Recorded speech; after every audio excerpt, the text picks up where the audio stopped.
In a quiet little town tucked away in the hills of Alabama, where the air carried the scent of pine trees and the mornings were painted golden by the rising sun, there lived a young girl named Amara. She was just 12 years old, but her life had already been shaped by challenges that most people twice her age would find hard to bear. Amara was born blind, unable to see the world around her, yet she saw more than anyone else could imagine, through music. Amara's home wasn't much. It was small, cozy, and filled with love. Her grandmother, Mama Ruth, raised her after her parents passed away when she was only 5. Mama Ruth had an old upright piano in the corner of their living room, its keys yellowed with age and one leg slightly shorter than the others, propped up by a stack of books.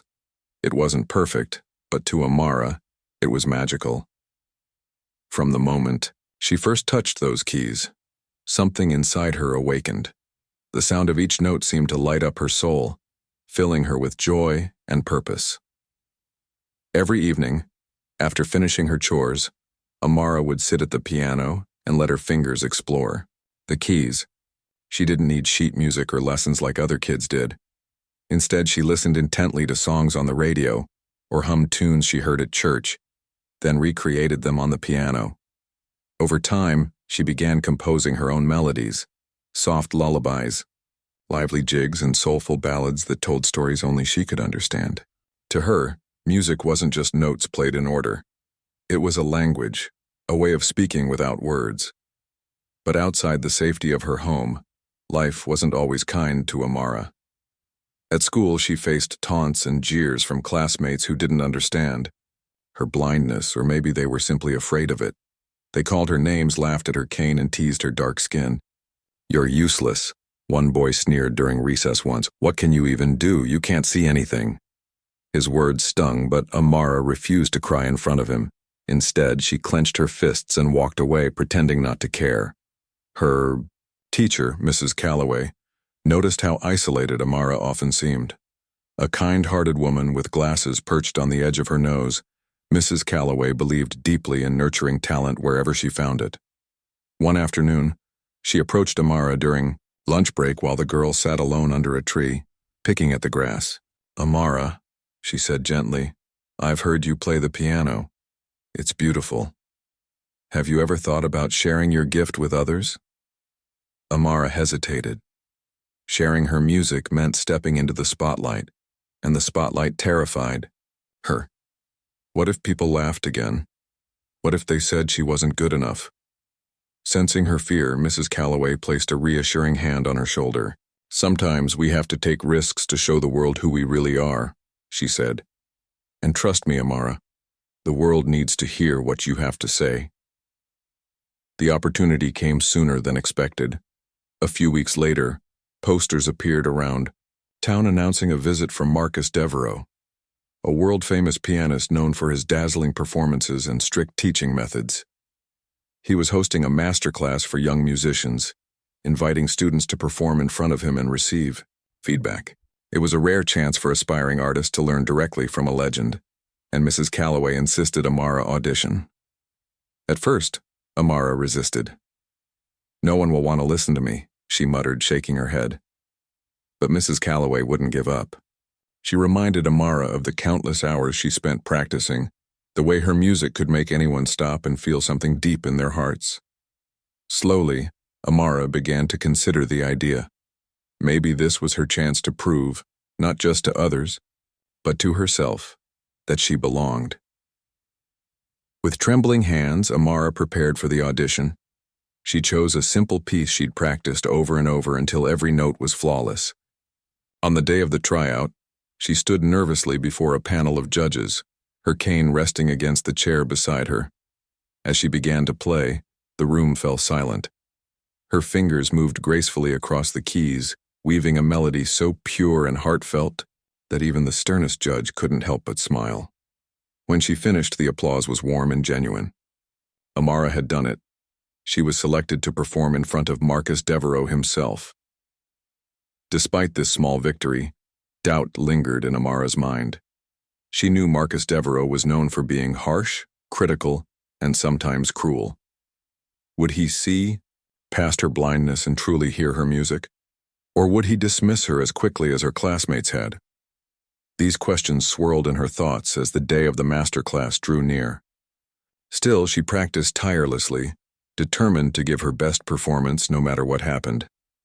Little did Amara know this event would change her life forever, not because of the praise she hoped to receive, but because of the fire it would ignite within her. Music had always been her refuge, her safe haven.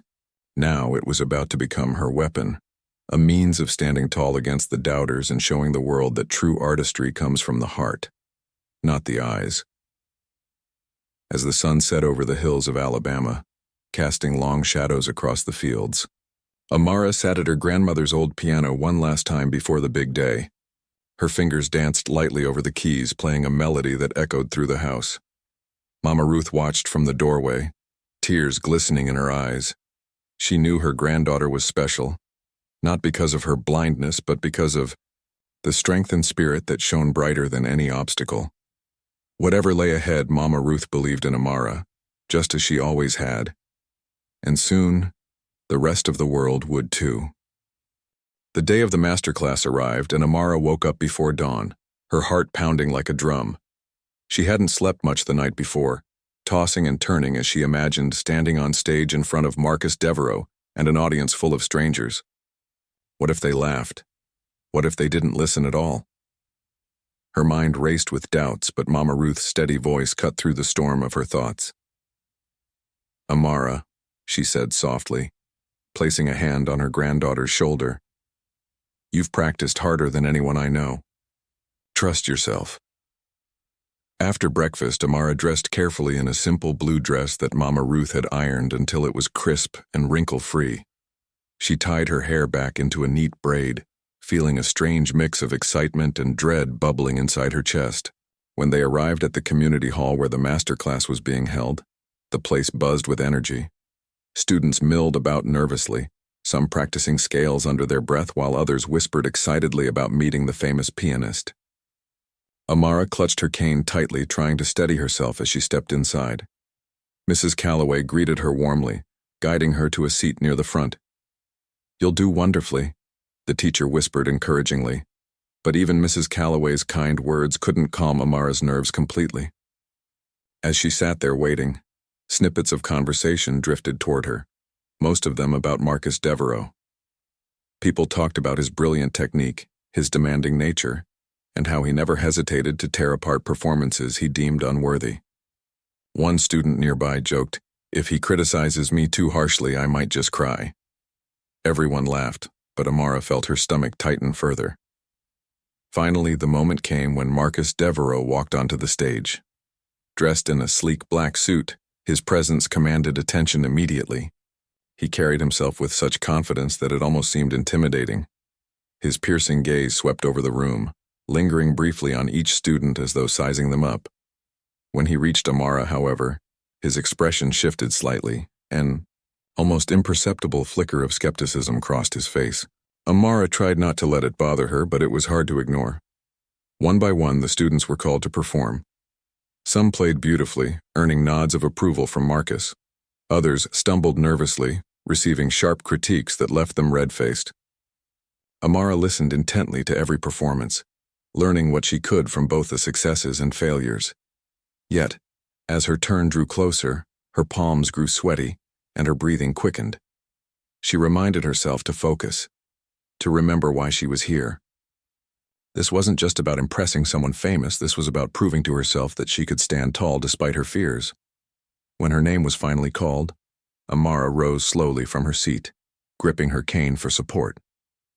The walk to the stage felt impossibly long, every step echoing loudly in the otherwise silent room. Whispers rippled through the audience as people realized who she was, the blind girl playing the piano. Some sounded curious, others skeptical. By the time she reached the grand piano, her hands trembled so badly she had to pause for a moment to steady herself. Marcus Devereaux leaned forward in his chair, studying her closely. Then, without warning, he spoke. "So," he said, his voice cutting through the silence like a knife. "You're blind?" His tone was blunt, almost mocking. Amara froze, unsure how to respond. Before she could say anything, he continued. Tell me, how do you expect to play properly without seeing the keys? Isn't music supposed to be about precision? The room went utterly still. Amara's cheeks burned with embarrassment, but she forced herself to meet his gaze, or rather to face the direction of his voice. I feel the music, she stammered, her voice barely above a whisper. It helps me see what my eyes can't. Marcus raised an eyebrow, clearly unconvinced. Well then, he said dryly, let's see if your feeling is enough. Go ahead. With shaking hands, Amara lowered herself onto the piano bench. For a brief moment, she closed her eyes, not because she needed to, but because she wanted to block out everything except the music. Taking a deep breath, she began to play. The melody she had chosen was simple yet heartfelt, a piece she'd practiced countless times until it became second nature. Each note flowed smoothly, her fingers gliding effortlessly across the keys. Despite her nerves, she poured every ounce of emotion into the performance, letting the music speak for her. But just as she reached the halfway point, Marcus interrupted. Slamming his hand down on the piano lid, he barked, "Stop!" The sudden noise startled Amara, causing her to flinch. Tears welled up in her eyes as she turned toward him, confused and hurt. "What are you doing wrong?" he demanded, his voice dripping with disdain. "Your timing is off, your dynamics are inconsistent, and frankly, I don't understand why you're even here. You clearly lack the discipline required to master this art form." The audience gasped audibly.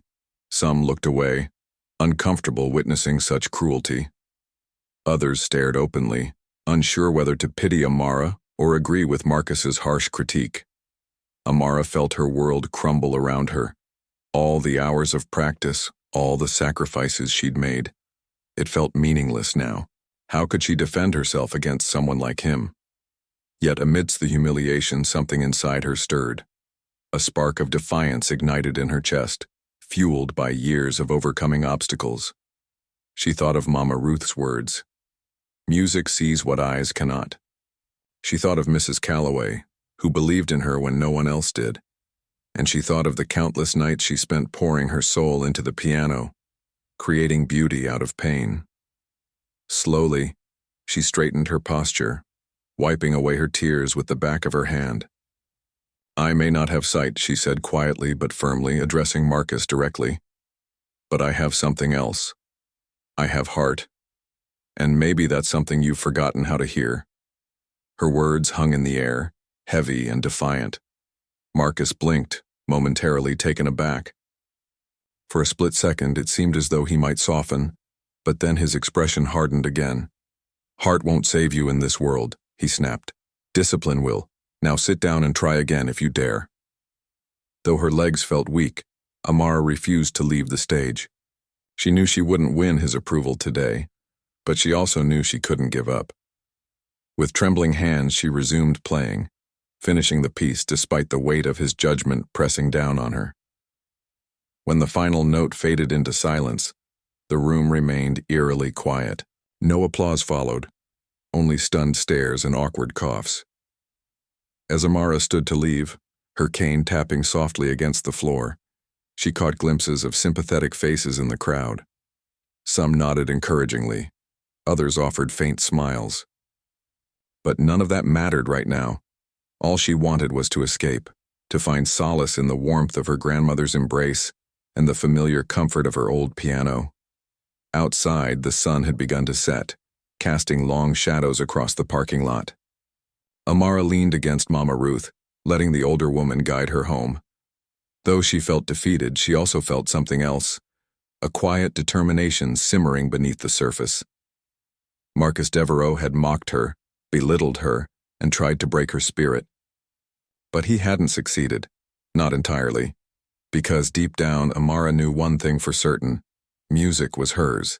It belonged to her soul, and no one, not even the great Marcus Devereaux, could take that away. The days following the masterclass were some of the hardest Amara had ever faced. She felt like a storm cloud hung over her, casting a shadow on everything she did. The memory of Marcus Devereaux's cutting words replayed in her mind relentlessly. His ridicule, his dismissal, his refusal to see beyond her blindness. It was as if he'd stripped away not just her confidence but also her sense of worth. For hours each day she sat at her grandmother's old piano staring blankly at the keys, unable to summon the courage to play. Mama Ruth noticed the change immediately. Her usually vibrant granddaughter now moved through the house like a ghost, her shoulders slumped and her voice barely above a whisper. One evening, after finding Amara sitting silently by the window, Mama Ruth knelt beside her and took her hands in hers. "Tell me what's weighing on your heart," she said gently, brushing a stray strand of hair from Amara's face. Amara hesitated, unsure how to put her pain into words. Finally, she whispered, "He made me feel small, Grandma. Like I don't belong. Like all my music means nothing." Her voice cracked and tears spilled down her cheeks. Mama Ruth pulled her close, holding her tightly as she cried. When Amara finally calmed down, Mama Ruth leaned back slightly and looked toward where she knew Amara's face would be. "Do you remember what I always tell you?" she asked softly. Amara nodded. Of course she remembered. The phrase had been etched into her heart since childhood. Music sees what eyes cannot. "That's right," Mama Ruth continued. "Your music isn't about pleasing others or proving yourself to them. It's about speaking your truth, sharing your soul. And no one, not even someone as famous as that man, can take that away from you." Her words struck a chord deep within Amara. Slowly she began to realize that while Marcus Devereaux had tried to crush her spirit, he hadn't succeeded. The spark of defiance she'd felt during the masterclass still flickered inside her, waiting to be reignited. But it wasn't enough to simply return to playing the same pieces she always had. She needed something new, something that would channel her pain and resilience into something powerful. Over the next few weeks, Amara threw herself into composing an entirely original piece. She called it Eyes of the Soul, a title inspired by her grandmother's wisdom. Every note came from a place of raw emotion. Her frustration with being underestimated, her grief over losing her parents, her longing for acceptance, and her fierce determination to rise above adversity. The melody started soft and tentative, like the first rays of sunlight breaking through a dark sky. Then it grew stronger, bolder, weaving intricate patterns that mirrored the complexity of her emotions. By the end, the music soared triumphantly, a declaration of strength and survival. As she worked on the piece, Amara found solace in the process. Each time her fingers touched the keys, she felt a little more of herself returning. Her confidence began to rebuild brick by brick until she could look in the mirror again without flinching. She wasn't just creating music anymore. She was reclaiming her identity. One afternoon, Mrs. Calloway visited the house bringing news that would change everything. A local talent showcase was being organized, giving young performers the chance to compete for a spot at a prestigious national arts festival. Winners would receive scholarships, mentorship opportunities, and exposure to audiences far beyond their small town. Mrs. Calloway believed Amara should enter. At first, Amara resisted. "What if they laugh again? What if I fail?" she asked, her voice tinged with fear. But Mrs. Calloway wouldn't let her give up so easily. "This isn't about winning or losing," the teacher said firmly. "It's about showing the world who you are. If you don't try, you'll never know what you're capable of." With Mrs. Calloway's encouragement and Mama Ruth's unwavering support, Amara decided to take the leap. She submitted her name along with the title of her composition, Eyes of the Soul.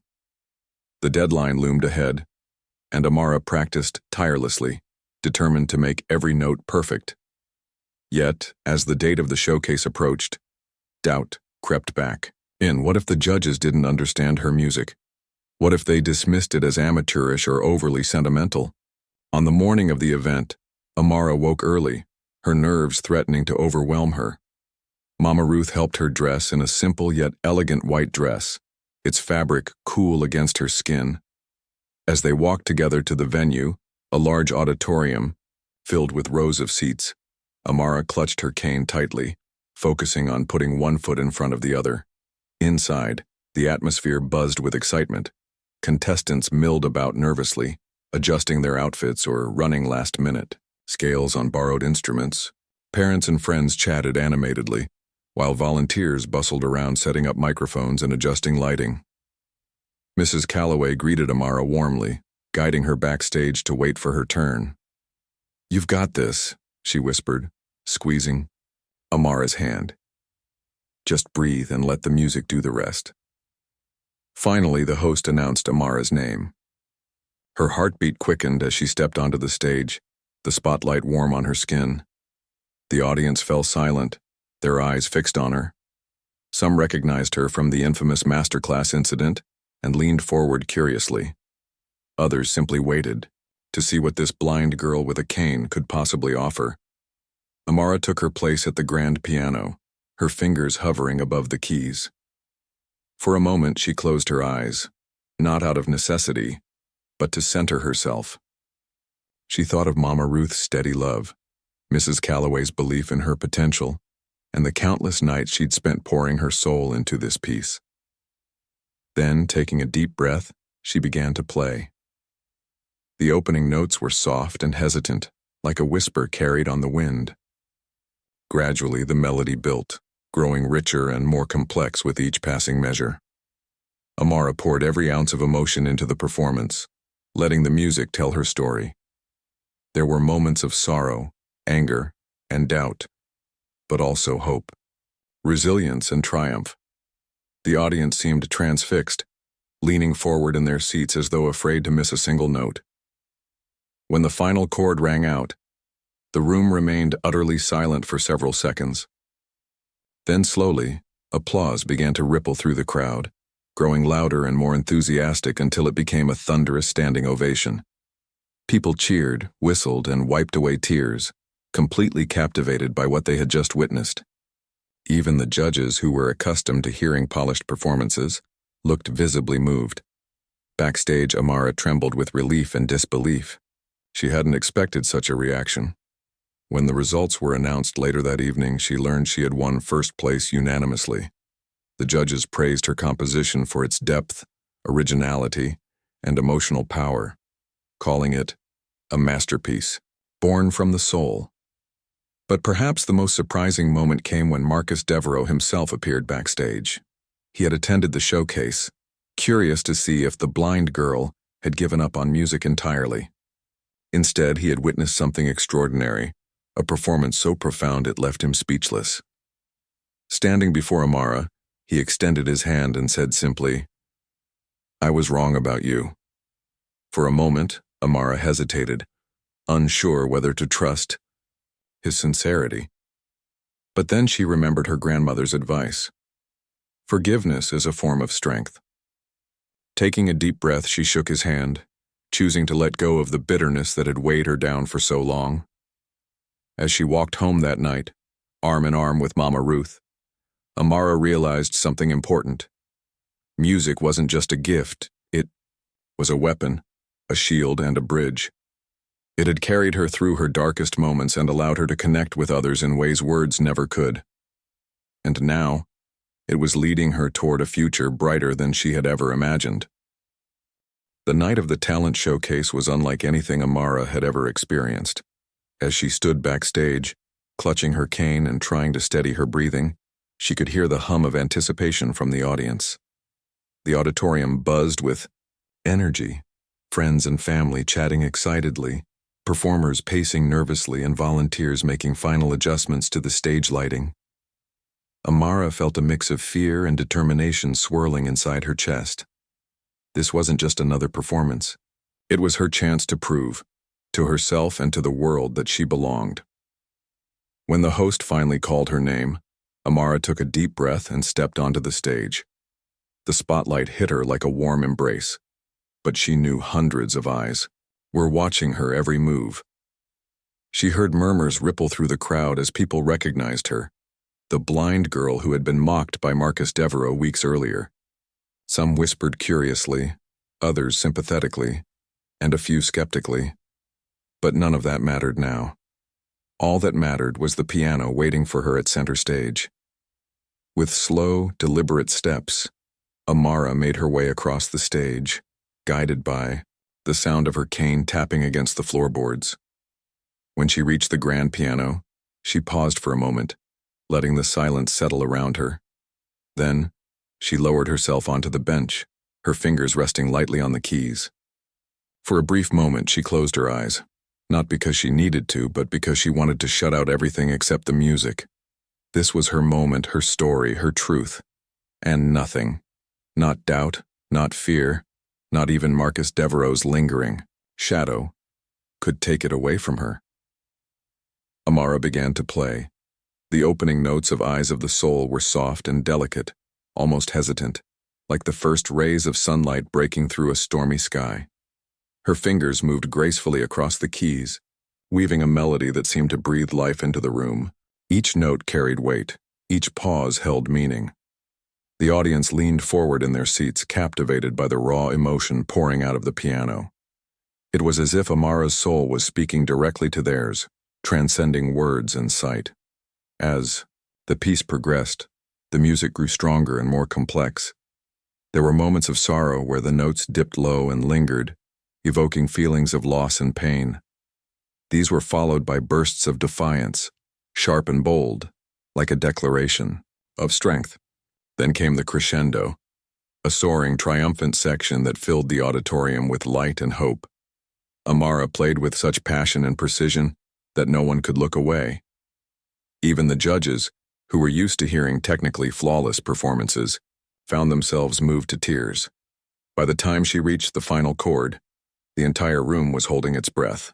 When the last note faded into silence, there was a moment of stillness so profound it felt like time itself had stopped. And then, slowly, applause began to ripple through the crowd. At first it was scattered, tentative claps here and there, but within seconds it erupted into a thunderous standing ovation. People rose to their feet, cheering and whistling, their faces glowing with admiration. Some wiped away tears while others simply stared in awe, unable to comprehend what they had just witnessed. Backstage, Amara sat trembling with relief and disbelief. She hadn't expected this kind of reaction. Mrs. Calloway rushed over, pulling her into a tight hug. "You did it, sweetheart," she said, her voice thick with emotion. "You showed them all." Mama Ruth, sitting nearby with tears streaming down her face, nodded proudly. "I always knew you could," she whispered. Later that evening, when the winners were announced, Amara learned she had taken first place unanimously. The judges praised her composition for its depth, originality, and emotional resonance. One judge described it as a symphony of the soul, while another called it a masterpiece that speaks to the human experience in ways words cannot. As Amara accepted her trophy, the audience erupted into applause once again, chanting her name until the rafters shook. But the surprises didn't end there. After the ceremony, as Amara prepared to leave the venue, she noticed a familiar figure approaching her backstage. It was Marcus Devereaux. He walked slowly, his expression unreadable, until he stopped a few feet away from her. For a moment, neither of them spoke. Amara's heart raced. Was he here to criticize her again? To mock her success? Finally, Marcus broke the silence. "I owe you an apology," he said, his voice low but sincere. "What I said during the master class, it was wrong, cruel even. I underestimated you, and I see now how foolish that was." He paused, glancing down briefly before meeting her gaze, or rather facing the direction of her voice. "Your performance tonight, it reminded me why I fell in love with music in the first place. You have something special, Amara, something rare." For a moment, Amara didn't know what to say. Part of her wanted to lash out, to tell him exactly how much his words had hurt her. But another part, the stronger, wiser part, knew that holding on to anger would only weigh her down. Instead, she extended her hand toward him. "Thank you," she said quietly but firmly. "And thank you for coming tonight. I hope my music showed you that true artistry comes from the heart, not just the eyes." Marcus shook her hand, his grip firm yet gentle. "It did," he replied. "More than I can put into words." With that, he turned and walked away, leaving Amara standing there, stunned but oddly at peace. As she left the venue arm in arm with Mama Ruth, Amara felt lighter than she had in weeks. Forgiveness wasn't easy. It never was. But choosing to let go of bitterness freed her in a way she hadn't expected. She realized that Marcus Devereaux's opinion no longer defined her. What mattered was how she saw herself. And tonight, she saw herself as strong, talented, and unstoppable. Word of Amara's victory spread quickly. Videos of her performance went viral online, shared by attendees and local news outlets alike. Within days, millions of people around the world had watched her play Eyes of the Soul. Comments poured in from strangers praising her courage and artistry. Some shared their own stories of overcoming adversity, thanking her for inspiring them to keep going. Others simply marveled at the beauty of her music, saying it touched them in ways they couldn't explain. Amara became a symbol of resilience and hope, not just in her small town but globally. Invitations poured in, from talk shows, radio interviews, and even prestigious music festivals eager to feature her work.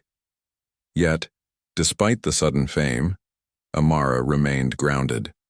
She continued practicing daily, honing her craft and composing new pieces that reflected her journey. Her grandmother's old piano stayed in the corner of their living room, a reminder of where it all began. One day, as she sat at the piano, Amara thought about how far she'd come. Just months ago, she had doubted herself, allowing fear and ridicule to cloud her vision. Now she stood tall, her music resonating with people across the globe. She knew challenges lay ahead. There would always be critics and doubters, but she also knew she had the strength to face them head-on. Because music wasn't just a part of her life anymore. It was her life, a language that transcended barriers, healed wounds, and united hearts. And through it, Amara had found her voice, a voice that refused to be silenced no matter what obstacles stood in her way. Amara's life changed in ways she could never have imagined after her triumphant performance at the talent showcase. The video of her playing Eyes of the Soul went viral overnight, capturing hearts across continents. People from all walks of life, students, teachers, musicians, and everyday dreamers, shared her story, praising not just her musical talent but also her courage and resilience. Social media buzzed with hashtags like "More Eyes of the Soul and Music, Sees What Eyes Cannot," turning Amara into a global symbol of hope and perseverance. News outlets clamored to interview her, and invitations poured in from prestigious events around the world. She appeared on talk shows, where hosts marveled at her ability to create such powerful music despite her blindness. Audiences listened intently as she spoke about her journey, the struggles she faced growing up, the mockery she endured, and how music became her lifeline. Her words resonated deeply, especially when she said, "I may not see with my eyes, but I've learned that true vision comes from the heart." Her grandmother, Mama Ruth, watched these interviews proudly, often wiping away tears as Amara shared stories of their humble beginnings. Mrs. Calloway beamed too, knowing she had played a small part in nurturing Amara's gift. But through it, all Amara remained humble. Fame hadn't changed her. Instead, it amplified her desire to inspire others. She began visiting schools, community centers, and youth programs, sharing her story and encouraging young people to believe in themselves no matter what challenges they faced. One day, while speaking at a school assembly, Amara met a shy boy named Elijah who reminded her so much of herself. He was quiet, sitting alone during lunch breaks, and avoided eye contact whenever someone tried to talk to him. When Amara asked if anyone wanted to ask her questions, Elijah hesitated before raising his hand timidly. "Do you ever get scared?" he asked, his voice barely audible. Amara smiled warmly and nodded. "All the time," she admitted. "But here's the thing. Fear doesn't mean you're weak. It means you're stepping out of your comfort zone, trying something new. That's where growth happens." She paused, leaning closer to him. "And guess what? You don't have to face your fears alone. Find people who believe in you, like my grandma and my teacher, and let them help you along the way." Elijah's face lit up, and later that week, he sent Amara a letter thanking her for her advice. Encounters like this reinforced Amara's belief that her purpose wasn't just to perform, but to uplift others. Music had given her a platform, and she intended to use it wisely. Meanwhile, Marcus Devereaux's apology continued to weigh heavily on Amara's mind. Though she had forgiven him, she couldn't ignore the impact his cruelty had once had on her. One evening, as she sat practicing a new composition, she decided to write him a letter. In it, she thanked him, not for his harsh words, but for unknowingly pushing her to dig deeper within herself. "You taught me that criticism can either break us or make us stronger," she wrote. "I chose strength, and because of that, I found my voice." To her surprise, Marcus responded. His reply was heartfelt and reflective. He confessed that meeting Amara had forced him to confront his own shortcomings as a mentor and artist. "Your music reminded me why I fell in love with this art form," he wrote. "It's not about perfection. It's about connection. And you connect with people in a way few artists ever will." From then on, their relationship transformed. Marcus became one of Amara's biggest advocates, using his influence to promote her work and even collaborating with her on a charity concert aimed at supporting underrepresented musicians. Years passed, and Amara's career soared to unimaginable heights. She released her debut album, featuring Eyes of the Soul alongside other original compositions inspired by her journey. Critics hailed her as a prodigy, calling her music a universal language that transcends barriers. The album topped charts worldwide, earning her multiple awards and accolades. Yet none of those achievements compared to the joy she felt when fans told her how her music had touched their lives. Amara traveled extensively, performing in some of the most iconic venues across the globe, from Carnegie Hall in New York to the Sydney Opera House. Each performance was met with standing ovations, but what truly mattered to her were the connections she made along the way. After every show, she stayed behind to meet audience members, listening to their stories and offering words of encouragement. Whether it was a struggling musician seeking guidance or a grieving parent finding solace in her melodies, Amara made time for everyone. Despite her success, Amara never forgot her roots. She returned frequently to her hometown, hosting free concerts for the community and donating proceeds from her tours to local charities. Her grandmother's old piano, now restored and polished, took center stage in her home studio, a constant reminder of where her journey began. Whenever she felt overwhelmed by the demands of fame, she would sit at that piano and play, grounding herself in the simplicity of its worn keys. As the years went by, Amara expanded her mission beyond music. She founded an organization called Vision Through Sound, dedicated to providing resources and opportunities for aspiring artists with disabilities. Workshops, scholarships, and mentorship programs flourished under her leadership, empowering countless individuals to pursue their dreams without fear of judgment. Through her foundation, Amara proved that her legacy wouldn't just be defined by her talent, but by her commitment to creating a more inclusive and compassionate world. Looking back on her journey, Amara realized that every challenge she had faced, the taunts, the doubts, the humiliation, had shaped her into the person she was today. Pain had been her teacher, resilience her companion, and music her guiding light. She often thought about the moment when Marcus Devereaux had mocked her during the masterclass. At the time, it had felt like the end of the world, but now she saw it as a turning point, a catalyst that pushed her to rise above adversity and discover her true potential. One evening, as she stood on stage at a packed auditorium, preparing to play Eyes of the Soul once again, Amara took a moment to address the audience. "When I was 12 years old," she began, her voice steady and clear, "someone told me I couldn't succeed because I couldn't see. Tonight, I want to remind each of you that limitations exist only if we let them. True beauty isn't seen with our eyes, it's felt with our hearts. And when we dare to share our truth, the world listens." As she played the final notes of her masterpiece, the room fell silent, not out of obligation, but out of awe. For those fleeting moments, everyone in the audience felt connected, united by the power of her music. When the last chord faded, the applause erupted like a tidal wave, echoing long after the lights dimmed. Amara stepped off stage that night feeling fulfilled in a way she never had before. She had started as a girl who simply loved to play the piano, and now she was a woman, whose music had changed lives, including her own. As she walked arm in arm with Mama Ruth toward the car, she smiled softly, knowing she had accomplished far more than proving critics wrong. She had shown the world that true artistry comes from the soul, and that sometimes silence speaks louder than words.